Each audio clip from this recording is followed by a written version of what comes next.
Thank you, Mr. Chairman. Before I ask my questions, I ask unanimous consent to enter two statements into the record. One is a statement by Riyad al-Salah, head of the Syria Defense, as you mentioned before, known as the White Helmets, on behalf of Nobel Peace Prize nominated rescue organization that's rescued over 90,000 Syrian lives. Without objection. And the second statement is from Church World Service. Again, without objection. Thank you, Mr. Chairman. White House Press Secretary Sean Spicer said in a press briefing shortly after the U.S. airstrikes, "If you gas a baby, if you put a barrel bomb into innocent people, I think you will see a response from this President." This appeared to add a new red line to U.S. policy that Assad's use of barrel bombs, an all too frequent occurrence, would invite a U.S. response. But later the White House clarified that he meant chlorine-filled barrel bombs. Now, for anyone who thinks that I'm going tough on the White House, they should know that I was equally tough on the previous administration. Miscalculation that Assad would somehow fall, and so cause them to do things or not do things. And of course, here we are many years later, Assad hasn't fallen.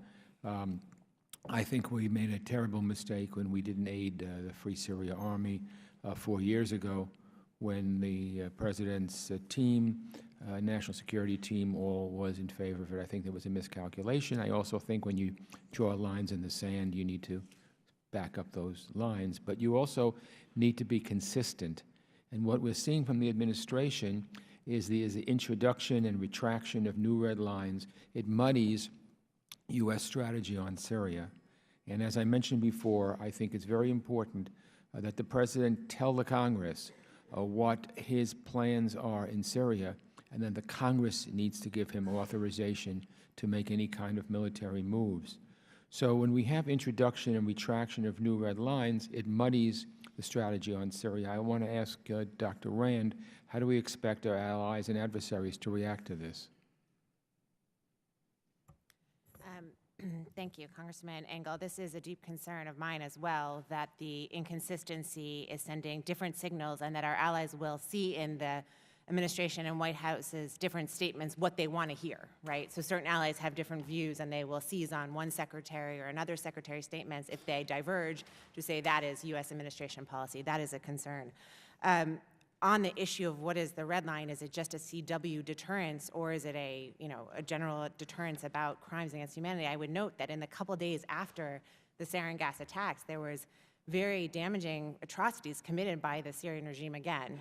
So if that indeed was Mr. Spicer's red line, it was passed already shortly at the time he was making those statements. But I would agree with the concern about allies. I would also add the concern about the Syrian people who are left confused about what is the new shift in U.S. policy toward intervention. Anybody else care to comment? Well, Congressman, I would agree with the general principle that credibility is important, and I think to have credibility, we also need to have clarity. I agree with that, and that's why it's important that we have a very rigorous policy process where we decide what are those lines for the United States that sort of both threaten our interests, threaten civilians on the ground. What are we prepared to do in response? And then that we communicate those things through the appropriate channels. Sometimes a public message is right. Sometimes private messages to places like Moscow and elsewhere are the right methods. But that'll requires a rigorous policy process, and I think that'll be the key for us.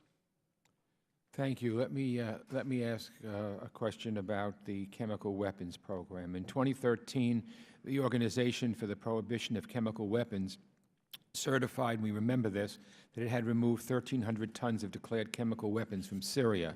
And of course, we now know that Syria held back some chemical agents from declaration and removal because it used those agents in the April 4th sarin gas attack.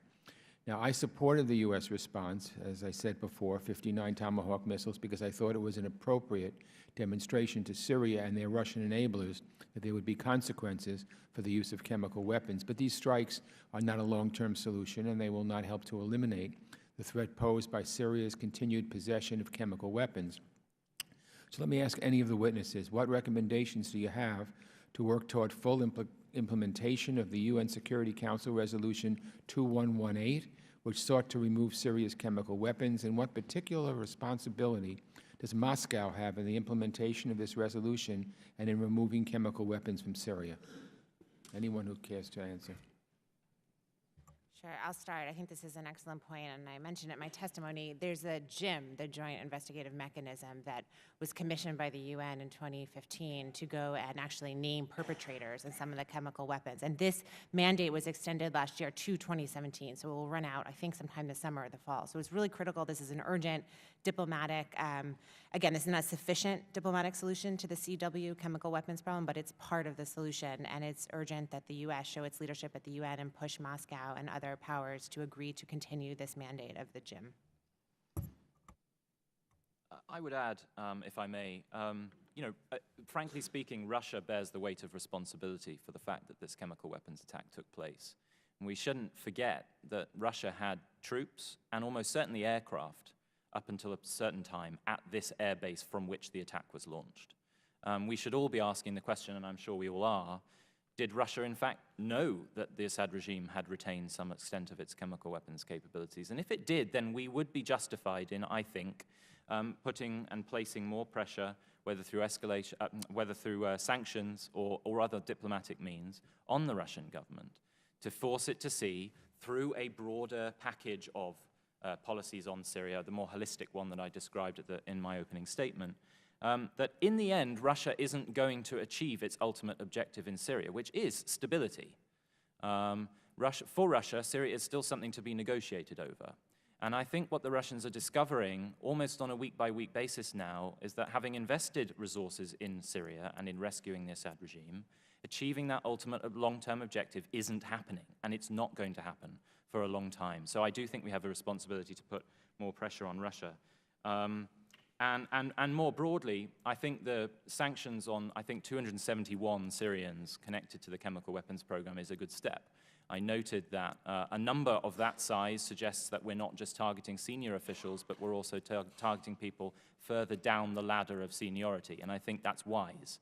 I think using what I would term escalatory sanctions, starting from the ground level and moving up, is an excellent way of putting more pressure and a sense of paranoia within the regime's military, intelligence, and otherwise the regime's apparatus, that we know what they're doing, we know who they are, we know everything about them, and they will face consequences for being involved in these kind of criminal acts. And I think there is a lot that we can do to add to that pressure further. If I could just make a brief point, Congressman. I want to make sure that there's a clear understanding that this is not just a humanitarian issue for the United States, because the CWC is a non-proliferation treaty. And if we allow that non-proliferation treaty to be breached, I think that has strategic ramifications for the United States, for non-proliferation broadly. So we need to keep that frame of reference in mind as well. Thank you. Okay, we go to Eliana Ross-Leitonen of